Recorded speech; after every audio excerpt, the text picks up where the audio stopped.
बाबासाहेब आंबेडकरांचा विजय असो, जय भीम जय भारत, शिका संघटित व्हा संघर्ष करा या एकाच हजारोच्या जयघोषाने संपूर्ण रबाळे परिसर दुमदुमला होता। निमित्त होते डॉक्टर बाबासाहेब आंबेडकर यांच्या 134व्या जयंतीचे। माजी महापौर सुधाकर सोनवणे यांच्या मार्गदर्शनाखाली गेल्या अनेक वर्षापासून डॉक्टर बाबासाहेब आंबेडकर यांची जयंती मोठ्या जल्लोषात आणि हर्षोल्लासात साजरी केली जाते। आजही हजारोच्या संख्येने आंबेडकर अनुयायींनी उपस्थित राहत जयंतीचा आनंद लुटला। माजी नगरसेविका रंजना सोनवणे, माजी नगरसेविका डॉक्टर गौतमी सोनवणे यांची खास उपस्थिती होती, तर लहान मुलांपासून ते वृद्ध नागरिकांपर्यंत प्रत्येकाने या कार्यक्रमात उत्स्फूर्तपणे सहभाग घेतला होता। तसेच यावेळी ऐरोली येथील डॉक्टर बाबासाहेब आंबेडकर स्मारकामध्ये वनमंत्री तथा पालघर जिल्ह्याचे पालकमंत्री गणेश नाईक यांच्या समवेत माजी महापौर सुधाकर सोनवणे आणि रंजना सोनवणे हे उपस्थित राहत डॉक्टर बाबासाहेब आंबेडकर यांच्या प्रतिमेला पुष्पहार अर्पण करत मानवंदना केली। या मिरवणुकीचे खास आकर्षण होते ते म्हणजे ढोल ताशा पथक आणि राजश्री शाहू महाराज शाळेच्या विद्यार्थ्यांनी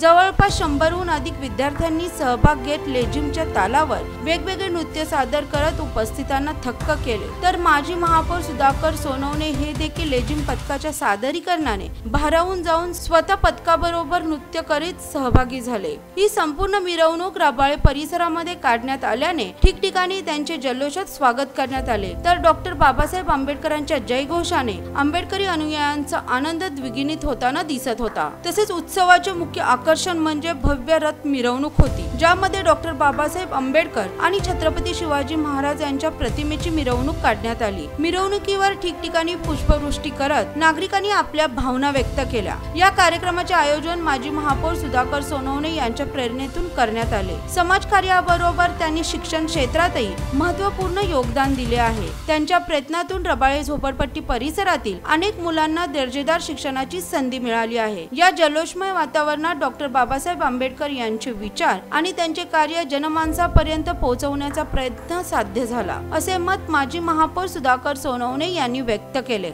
रॅली ही 1984 सालापासून निघते। साधारण 40 वर्ष झाले ह्या रॅलीमध्ये सातत्याने जनतेचा जो सहभाग आहे तो मोठ्या प्रमाणामध्ये वाढतोय। आपण पाहिलं असेल की ह्या विभागात राहणारा प्रत्येक जाती जमातीचा माणूस तो ह्या रॅलीमध्ये सहभागी झालेला आहे। गेल्या 2-3 वर्षापासून या ठिकाणी एक वेगळं हे करण्याचा प्रयत्न करतो। लोक त्यांची जागा दाखवून देत आहेत। मागच्या वर्षी मागे होते, यावर्षी पुढे आले, परंतु मागे राहणार नाही, पुढे येणार नाही। आम्ही निर्माण केलेल्या मार्गाने त्यांना जावं लागणार आहे एवढं निश्चित आहे, कारण त्यांना सगळ्यांना माहिती आहे या सगळ्यांचा बाप एकच आहे आणि त्याचं नाव बाबासाहेब आंबेडकर आहे। आणि बाबासाहेब आंबेडकरांच्या मार्गाने जायचं असलं सहनशीलता पाहिजे, त्यानंतर लोकांच्या प्रती ज्याला म्हणतो आपण की समर्पण पाहिजे, ते समर्पण नसेल तर लोकांना माहीत आहे कोण कुठे आणि कोण कुठे। त्यामुळे बाबासाहेब आंबेडकरांच्या जयंतीला 4 दशकं झाली आणि 4 दशकामध्ये आपण पाहतोय की 10 पटीने लोक याच्यामध्ये वाढलेले आहेत, उत्साह वाढलेला आहे। कुठेही आपल्याला मोठ्या प्रमाणामध्ये पुष्पवृष्टी होताना दिसते, कुठे नीळ टाकत नाही, कुठे गुलाल टाकत नाही आणि त्यामुळे ही शिस्तबद्धपणा हा कष्टकऱ्यांच्या वस्तीमध्ये बघायला मिळतोय, त्याचा खूप मला आनंद आहे। आमचं ब्रीद वाक्य आहे, हो हे शक्य आहे परिवर्तन शिक्षणातून समृद्धीकडे। हे त्या शाळेचा असा विषय नाही आहे, हे कष्टकऱ्यांच्या वसाहतीमध्ये राहणारी जी मुलं आहेत ते स्वयंस्फूर्तीने त्याच्यामध्ये सहभागी होत आहेत आणि त्या सगळ्यांची व्यवस्था इथं केलेली आहे। आपण हे पाहिलेलं आहे की बाबासाहेबांनी सांगितलं की शिका आणि शिक्षणासाठी संघर्ष करायचा आहे। आपल्याला काय एकामेकाचे पाय कापण्यासाठी संघर्ष करायचा नाही। बाबासाहेबांनी किती मोठा संघर्ष या ठिकाणी केला आणि तोच संघर्ष तुम्हाला आणि मला करायचा आहे तर भविष्यामध्ये जाता येणार आहे।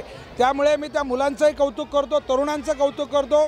एवढ्यात सुंदर ड्रेस कोडमध्ये मुलं आहेत, आमच्या माता भगिनी या ठिकाणी आहेत आणि जो उत्साह आहे, जो ओसांडून वाहतोय त्याचा म्हणजे शब्दामध्ये आपण वर्णनच करू शकत नाही।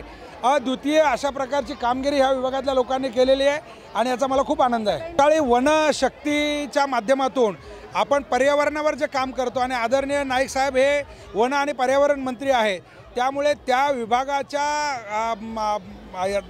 संदर्भात जी बक्षिसं होती ती 50 बक्षिसं आदरणीय दादांनी आंबेडकर स्मारकामध्ये दिली। आंबेडकर स्मारकामध्ये आम्ही देखील त्या ठिकाणी बाबासाहेबांना अभिवादन करण्यासाठी गेलो होतो आणि त्या ठिकाणी त्यांची भेट झाली। त्या बाबासाहेबांच्या स्मारकामध्ये एक चांगला पोवाडा परवा केला होता, आज एक चांगलं गीत त्या ठिकाणी सादर केलं आणि ते आदरणीय नाईक साहेबांना खूप आवडलं, त्यांनी ॲप्रिशिएट केलं या गोष्टीचा देखील मला खूप आनंद वाटतोय आणि त्या मुलांचं कौतुक आहे। लेटेस्ट बातम्या आणि व्हिडिओ पाहण्यासाठी सिटी नेटवर्क YouTube चॅनलला सबस्क्राइब करायला विसरू नका।